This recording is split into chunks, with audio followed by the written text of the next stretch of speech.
First, we have Professor Christophe Jaffrelot. He is the Professor of Indian Politics and Sociology at the King's India Institute and King's College London.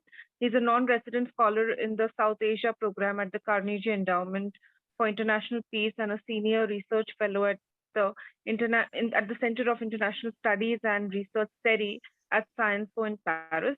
His core research focuses on theories of nationalism and democracy, mobilization of the lower castes and Dalits in India, the Hindu nationalist movement, and the ethnic conflicts in Pakistan. He teaches at the Science Po and part-time in the United States, Columbia, Princeton, Johns Hopkins, and Yale.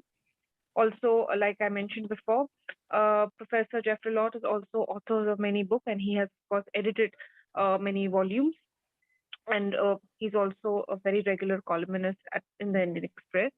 With this, I welcome Professor Christophe Jaffrelot. It's great to be with you, even so virtually, and to share this virtual days with Zoya and Gilles.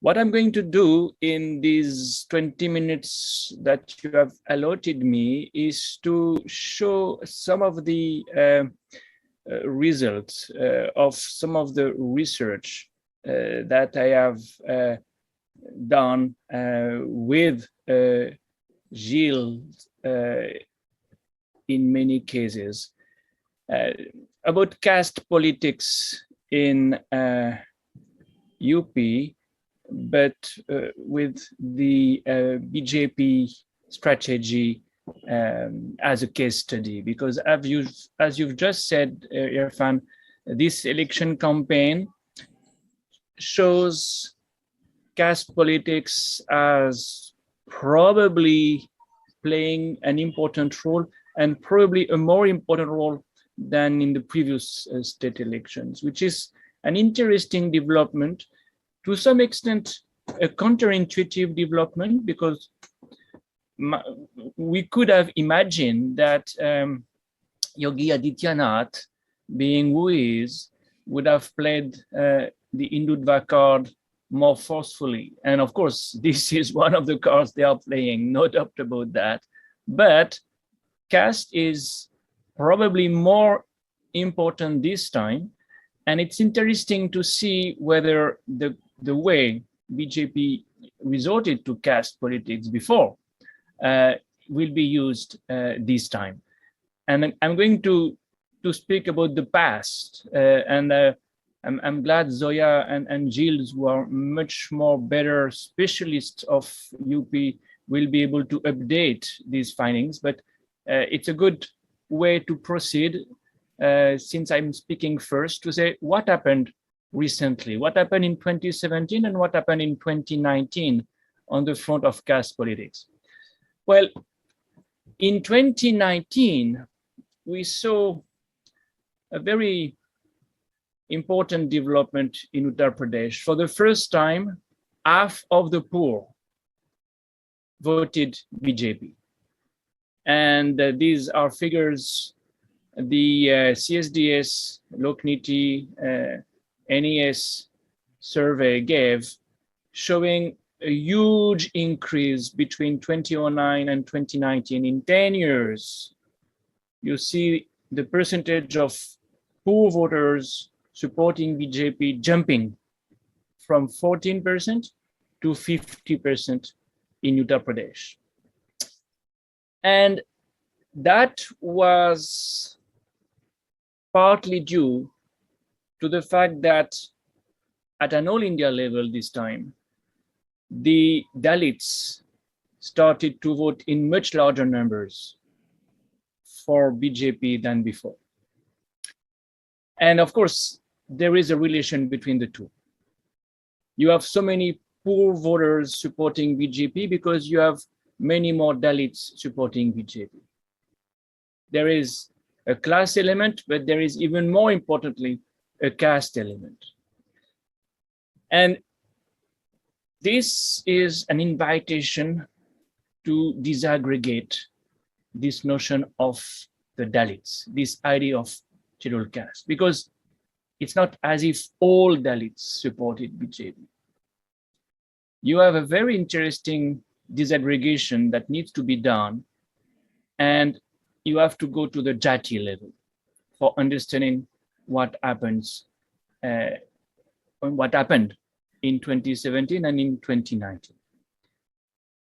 Because when we look at the Dalit voters who supported BJP, interestingly, the poor Dalit voters were more numerous than others. And this is because they belonged to jatis, which were among the less affluent ones. Now, this is, of course, something all the specialists of UP politics know very well. In this state, Jatavs became very closely associated with BSP, and were in 2019 given more tickets than any others by BSP. When Jatavs promoted BSP, BJP promoted non-Jatavs, and mostly passes and other SCs. Now, of course, BSP and SP in 2019 got 75% of the Jatav vote, but only 42% of the other SCs who voted for BJP in large numbers. And this is the explanation of the fact that you had so many Dalits supporting BJP in 2019 and so many poor people supporting BJP in 2019, because the Dalits who voted for BJP were the poor Dalits, were the non-Jatavs Dalits. You have to explain this. And it's a very important dimension of party politics today. We need to understand what I call the products of reservations. Reservations have been cornered by some jatis among the Dalits. And this is true at the education level, it is true at the job, at the occupation level. And of course, it is true at the political level. Look at what TCPD figures tell us about the overrepresentation of Jatavs in the Uttar Pradesh Assembly in the 2007 elections, after the 2007 elections. When BSP wins, Jatavs are massively overrepresented. And they remain overrepresented subsequently, but less so because BSP did not do so well in 2012 and 2017. When BJP did much better, and when BJP does well, passes, Kartiks, other Dalit jatis are more represented. There is a clear association of some jatis with some political parties. It's even more clear when you look at this table party-wise. You see the overrepresentation of passes on the BJP side and the massive overrepresentation of Jatavs on the BSP side. Now, why can't Dalits form a bloc? Why can't they be together in the election fray, in the electoral competition? Well, because some of them have benefited from reservations more than others. I mean, that's one of the explanations. There are others, but this is an important one. For instance, in terms of the percentage of graduates, those who have benefited from reservations in the university system. You see, Chamars, this is the word the India Human Development Survey uses. Jatavs is more appropriate, but I'm using the words they are using. You see that Chamars have a percentage of graduates that is 5 times higher than passes and dobis. That's for education. You turn to occupation, and you see that you have more than 10% of Chamars again, Jatavs, who have a salaried job. twice more than what you see among PASSEs almost and among DOBIs.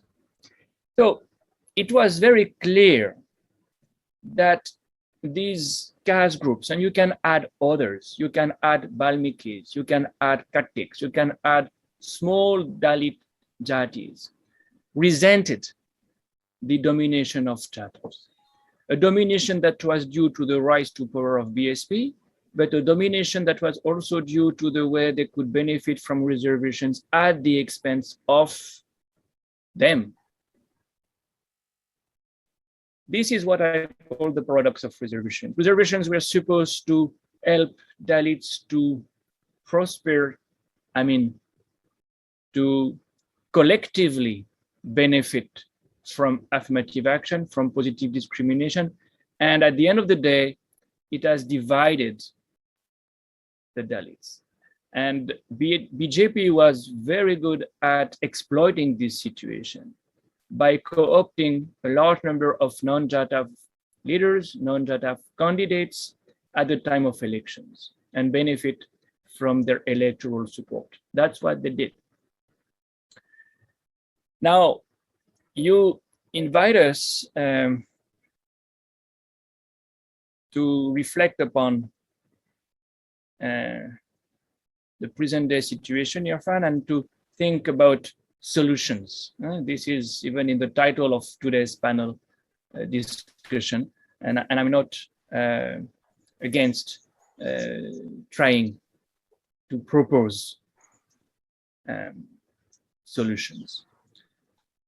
I see two possibilities there, and I will return to my tables afterwards, but I will pause on that front and reflect upon, speculate even, two things. One, for making sure that Dalits and OBCs, let me turn to the OBC, by the way, because before concluding with these two speculative propositions, it's very useful to add the situation of the OBCs. The situation among the OBCs is very similar. BJP has been very good at co-opting non-Yadav OBCs. You know, if you look at the data that again we have compiled with Gilles at the TCPD, you see that most of the tickets that BJP gave in 2019 went to non-Yadav OBCs, Kurmis, small caste groups also, which are in the same situation vis-a-vis the Yadavs, you know, resenting Yadavization of politics under Samajwadi Party, resenting the way Yadavs have cornered reservations also in Uttar Pradesh in different perspectives. I don't repeat what I have said about the Jadavs. Now, how do we get out of this? Well, there are two, I repeat, two perspectives that can be open. One, it's very important for Dalits and OBCs to once again have a battle in common, an objective in common. Something we saw during the Mandal moment. You know, Mandal was a moment of unity among OBCs, of course, but also among Dalits, because there was one common objective, and that was reservations. Now, the saturation point has been reached so far as reservations are concerned. So what next? What can be asked? Well, probably the caste census will be an important common agenda for these caste groups, because it's one thing to have reservations. It's another thing to see the results of these reservations. And there is a lot of suspicion so far as the underrepresentation of OBCs and Dalits are concerned. In the context of privatizations, which result in the shrinking of the number of jobs in the public sector. So the caste census is possibly one of the common objectives for the future of these caste groups, and a way to reunite them, because ironically, reservations have divided them at the moment. And the other proposition that can be made has to do with, well, a response to a simple question. What do these caste groups win by supporting BJP? You know, it's very interesting to see that they have joined BJP, many of them because they wanted to defeat the Yadavs, they wanted to defeat the Jatavs, but what did they get in return? And of course, one of the responses may be Sanskritization. You emulate the Brahminical ethos, and you are invited to share bojans or some inauguration of some temple. Well, this symbolic dimension is certainly something still valorized by some of the non-Ambedkarite Dalit jatis, including Valmikis, but it's easy to expose the shallowness of these kind of benefits. And on the OBC side, I'm sure Zoya and Gilles will return to that. We've seen 3 OBC leaders leaving the government of Yogi Adityanath at the very last minute, well, before the election campaign started. Non-Yadav OBC leaders saying, we were asked to be slaves. Well, that's almost what they said. We were not recognized. We were not given due respect. Well, it's certainly a very interesting indication that some of the non-Yadav OBCs supporting BJP are realizing that they have nothing to win really by supporting BJP. And I think to make this more clear, to give data, to give the information one needs for making up his mind about the status of OBCs in Uttar Pradesh, would support this point. And it's one of the jobs we do as social scientists. But I stop here because I have made the points I wanted to make, and more importantly, I'm sure Zoya and Gilles will be in a better position than I am to update us on the current situation. Thank you.